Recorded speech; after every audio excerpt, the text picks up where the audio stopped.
जो तथागत बुद्ध को फॉलो कर रहा है। भारतीय संविधान में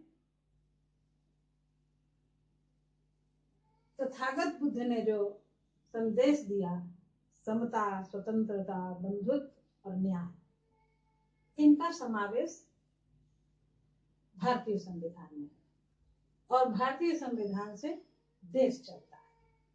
हमारा चिन्ह क्या है? सम्राट अशोक का दिया हुआ चिन्ह।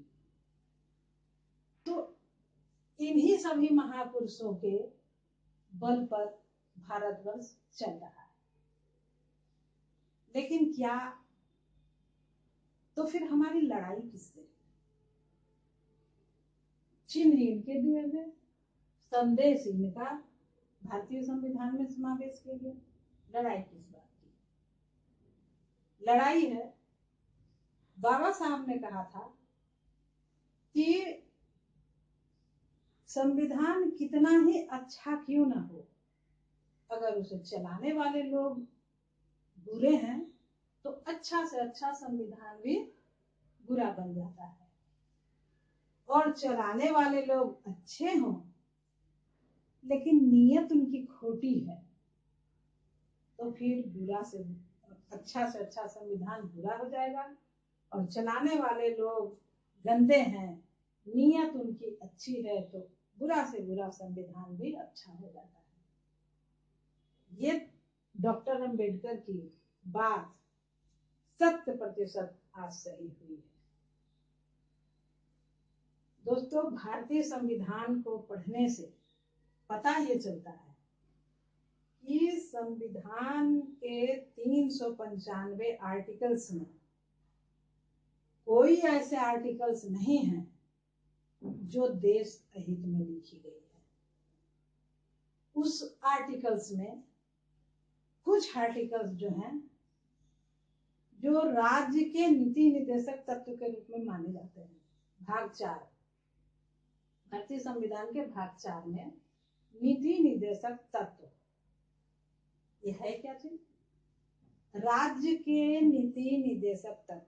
कोई गवर्नमेंट जब फॉर्म करती है तो राज्य के नीति निर्देशक तत्व के आधार पर राज्य सरकार अपने राज्य का विकास करने का माध्यम स्रोत है। ये भारतीय संविधान के आर्टिकल 36 से लेकर के 51 तक। अब जब भारतीय संविधान के राज्य के नीति निर्देशक तत्व आप पढ़ेंगे तो देखने में आएगा कि ये तो भारतवर्ष में 29 राज्य हैं, तो 29 राज्य के विकास का स्रोत राज्य के नीति निर्देशक तत्व में, फिर भी राज्य की ये स्थिति क्यों है? भारतीय संविधान को फॉलो ना किया गया ये माना जाएगा।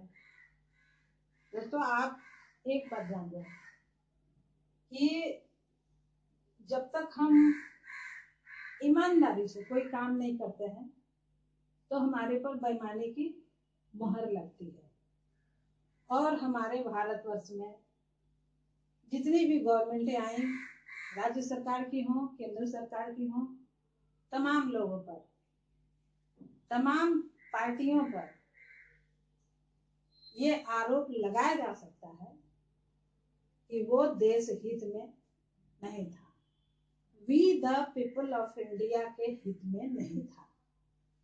नहीं तो आज भी जैसा कि फेसबुक, ट्विटर या व्हाट्सएप पर देखने को मिल रहा है, या अखबारों में, अखबार में तो बहुत कम रहता है, जो देखने को मिल रहा है उसमें यही है कि कुछ लोग नोटों की गड्डी पर बैठे हैं और कुछ लोग सड़क के किनारे बैठे हुए। नोटों की गड्डी पर ये मोटे मोटे सोने के चेन पहन करके गड्डी पर बैठ के भोजन खा रहे हैं, और कुछ लोग जमीन सड़क पर बैठ करके कंकड़ पत्थर जैसे बीन करके दाना खा रहे हैं। ये भारत की स्थिति है। लेकिन जहां तक भारतीय संविधान का सवाल है तो भारतीय संविधान में we the people of India के लिए स्रोत है, विकास का स्रोत, जिसको कि फॉलो नहीं किया गया। इसी की लड़ाई है हमारी। अब सवाल उठता है लड़ेगा कौन? बहुत सारे संगठन हैं और बहुत सारे लोग जो हैं, हमारे भाई हैं, बहनें हैं, जो मास में काम करते हैं। काम करने का मतलब मास में अपने महापुरुषों का प्रचार प्रसार करते हैं। लेकिन क्या कारण है कि जब वो पार्लियामेंट में चले जाते हैं, उन्हीं में से कोई भाई बहन जब वो पार्लियामेंट विधानसभाओं में चले जाते हैं तो उनकी बोलती बंद क्यों हो जाती है, ये समझ में नहीं आता। लेकिन अगर दिमाग अप्लाई किया जाए तो लगता है जैसे पैसों की झनकार उसके कानों में गूंजती है और उसी के बदौलत वो भारतीय संविधान को भूल जाता है, बाबा साहब के कर्मों को भूल जाता है। जब हम पार्लियामेंट में बैठे, हमारे लोग बैठते हैं तो उनको ग्लास में पानी दिया जाता है पीने को। कौन सा पानी रहता है? वो बोतल का पानी रहता है। Aqua guard, aqua fresh, rail नीर, तरह तरह के बोतल में बंद पैक जो पानी आते हैं वो दिया जाता है पीने को। हमारे मेंबर ऑफ पार्लियामेंट जो है वो कभी ये नहीं सोचते उस वक्त कि इस फ्रेश बोतल का पानी, जिसको गिलास में भी डालने से वो लोग कतराते हैं, बोतल से ही गटागट ले लेते हैं। इस फ्रेश पानी पिलवाने के लिए बाबा साहब ने क्या मेहनत की। जो ग्रास रूट से चल करके पार्लियामेंट पहुंचते हैं वो ये बात कैसे भूल जाते हैं कि जिस पानी को पीने के लिए बाबा साहब के लोगों ने लाठियां खाई, खून बहे, उस पानी को आज पार्लियामेंट के मेंबर पी रहे हैं, साफ पानी। ये बाबा साहब की देन है, ना कि किसी पार्लियामेंट सदस्य का काम है वर्तमान का। बाबा साहब ने पानी, साफ पानी पीने के लिए क्यों प्रेरित हुए? क्यों अपने लोगों को साफ पानी पिलाने के लिए उन्होंने अपने लोगों को लाठियां खिलवाई? तो दोस्तों मैं बताना चाहती हूँ, आप जानते हैं कि बाबा साहब स्कूल में पढ़ा करते थे। उस स्कूल के अंदर नहीं, दरवाजे के बाहर। बाबा साहब को जब प्यास लगती थी तो नल खोल के नहीं पी सकते थे। नल को खोलने वाले कोई और होते थे और बंद करने वाले भी कोई और होते थे। अंजलि से पानी पी लिया, उसके बाद बंद कर दिया, नल को छूना मना। जब बाबा साहब विदेश गए पढ़ने के लिए, तब उन्होंने देखा कि विदेश में ऐसी कोई स्थिति नहीं थी। विदेश में खुद ही नल खोलो, खुद ही पानी पियो। तो बाबा साहब को लगा कि हमें अपने लोगों के लिए कुछ करना चाहिए। बाबा साहब ने सच्ची ईमानदारी से किया। विदेश गए बाबा साहब पढ़ने के लिए, लेकिन उन्होंने अपने समाज के साथ गद्दारी नहीं की। आज जितने लोग गद्दार निकले हैं, अगर ये जरा सा भी 1%, 5% भी काम किया होता ना, तो भारत की तकदीर कुछ और होती। आज हमारे बच्चे बीए पढ़ के, बीए एमए कर करके, पीएचडी की डिग्री ले करके खेत में काम कर रहे हैं। कोई रिक्शा चला रहा है, कोई ठेला चला रहा है। इसका देन कौन है? पढ़ लिख गए, ठेला चलाए, पढ़ लिख गए, रिक्शा चलाए, पढ़ लिख गए, जेल चले गए। इसके देन कौन है? हमारे मेंबर ऑफ पार्लियामेंट, क्योंकि उनके पास ऐसी कोई नीति नहीं है। हमारे राज्य सरकार के मेंबर्स के पास ऐसी कोई नीति नहीं है कि हमारे क्षेत्र के लोगों का विकास कैसे हो। तो बुद्धि ही सत्य है और सत्य कटु होता है। सत्य कटु होता है तो लोगों को तकलीफ होने लगती है। इसीलिए दोस्तों, भारतीय संविधान पढ़ने की जरूरत है। हमारे पार्लियामेंट सदस्य या विधानसभा सदस्य अगर कोई काम करते हैं तो आप जान जाइए कि ये प्रोविजन भारतीय संविधान में है। भारतीय संविधान को पढ़ना जरूरी है।